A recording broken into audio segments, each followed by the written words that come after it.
Hello dogs, it's your friendly neighborhood Isaac here, and welcome back to Isaac Reviews 2021. I saw Spider-Man No Way Home recently, and honestly, I don't know what to say about it. I suppose I could start by discussing my thoughts on the other Spider-Man Home movies, Homecoming and Far From Home. Homecoming was pretty good. Definitely on the funnier side of the Marvel Universe, though not as funny as the Guardians movies or Thor Ragnarok, but there were some flukes in the writing that held it back from being something more than it was. As for Far From Home, get your pitchforks and torches ready, but I honestly hated it. Okay, maybe not as much as these Borefests, and especially not as much as this piece of cinematic cow manure, but the writing just felt so contrived and formulaic. Peter's awkwardness could get really annoying at times, which is something we'd see again this year in the form of Dear Evan Hansen, which, when you think about it, Ben Platt kinda looks like a discount Tom Holland, and Mysterio was honestly the MCU's worst and most bafflingly stupid villain until Icarus in Eternals took that spot. It's funny, since both of Marvel's worst villains to me were also twist villains. I know Far From Home has its fans, and I know it's only the MCU's fourth worst film, but I genuinely couldn't join the hype train for it because I just didn't like it. As such, my experience with Far From Home kinda hindered on my expectations for No Way Home, which I was still excited for, but I wanted to keep my excitement at a reasonable level as to not be disappointed by the end product. But after seeing it, holy Abraham, it was phenomenal! Real quick though, before we get started, I am going to be bringing up some spoilers in this review. If you don't want to hear me discuss them, then go watch the movie, which, to get my recommendation out of the way, I strongly recommend you go see it, and then watch my video to hear what I have to say. Go on ahead, I'll wait. You still here? Alright, let's get started. So there's quite a lot I want to discuss about No Way Home, but I guess I'll start with the writing. Now, one of my biggest gripes about Far From Home was that it didn't feel like something fresh or new for Spider-Man other than the concept of him going on vacation, and as such, the script could get very tiresome and formulaic. However, with No Way Home, the story picks up immediately after the mid-credits scene from Far From Home, and it gives an interesting take on how media criminalization can negatively affect people who are completely innocent, as is the case with Peter and his friends.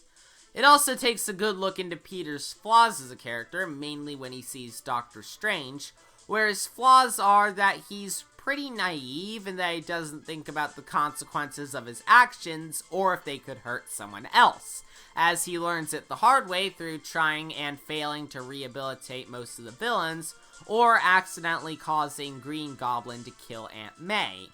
Similarly, the movie strikes a perfect balance of humor and heart, where there's quite a lot of funny jokes and references, including 3 references to classic Spider-Man memes that are actually well executed, but this movie's emotional moments are honestly really powerful. And I'll admit that seeing scenes like Aunt May's death and Peter having everyone forget knowing him in order to save the world did cause me to shed a tear in the theater.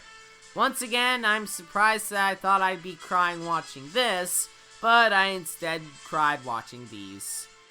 Also, there was a lot of good character development to be found here, especially with Peter and the villains. For one, since Peter's identity is out for the world to see, we get to see a side of him that isn't the awkward weirdo from the first 2 Spider-Man Home movies, coupled with his aforementioned flaws and his interactions with the other characters being very well executed. As for the villains, they all get their own interesting arcs throughout the film, where it seems like Peter and Aunt May can actually try to fix them, and while it does work with characters like Doc Ock, it doesn't work for characters like Electro, Sandman, and especially the main antagonist, Green Goblin. And Peter, along with the Andrew and Tobey Spider-Man, trying to eliminate the aspect of them that makes them do evil things, is an interesting and well-executed plot point.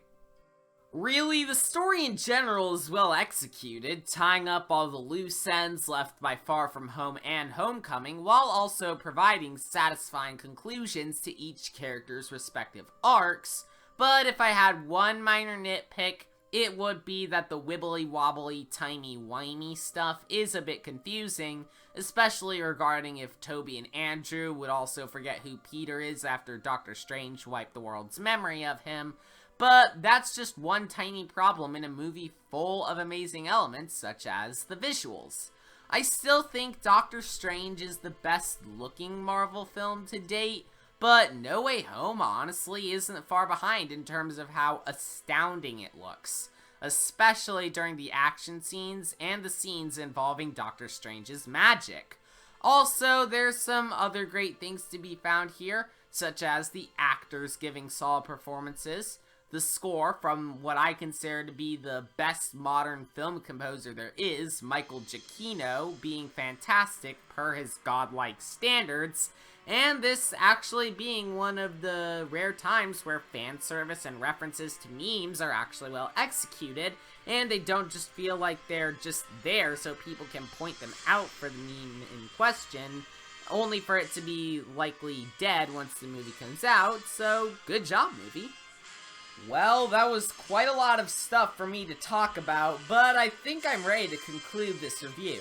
And let me just say, wow. I was looking forward to No Way Home, but damn, that was just, I don't know what to say or how to describe it. It's that good. It's extremely well written. It ties up all the plot threads of the Spider-Man movies in an extremely satisfying way. It provides plenty of powerful emotional moments amplified by the great characters we've grown attached to, and its visuals are absolutely godlike. Now, I'm sure you've probably already seen this by now, especially with how quickly it's smashing pandemic box office records, but if for some reason you haven't seen it yet, all I can say is to watch it. Yes, I may have spoiled it for you, but I feel that you can still enjoy it even if you stumble across some spoilers. I mean, I actually discovered that Toby and Andrew would be in this a few days before seeing it, and yet I still loved this movie and was really surprised by their reveal. And honestly, this might sound surprising, but given how the thumbnail for this video looks, I honestly think that this might actually be the best film of 2021.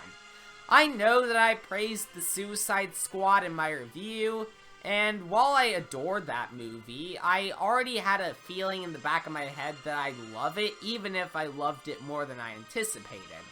With this one, however, I had no idea it'd be this good, this beautiful, and this emotionally satisfying. And with all these things going for No Way Home, I think this movie is worth giving a 10 out of 10 rating. And with that, only one movie remains for me to review, and that movie is The Matrix Resurrections. I've only seen the first Matrix, so hopefully this could be a worthwhile experience, since I heard that Revolutions wasn't all that good, but once we're done with that, we'll officially be done with the reviews of this year. And honestly, I'm surprised that I've been able to do this many reviews this year alone. So for all of you who've stuck with me throughout this journey, I just want to say thanks. Thanks for making this year the biggest one in my channel's history. And thanks for watching this video. Remember to subscribe and follow my other social medias if you haven't already, and I will be seeing you all in the next video. Bye!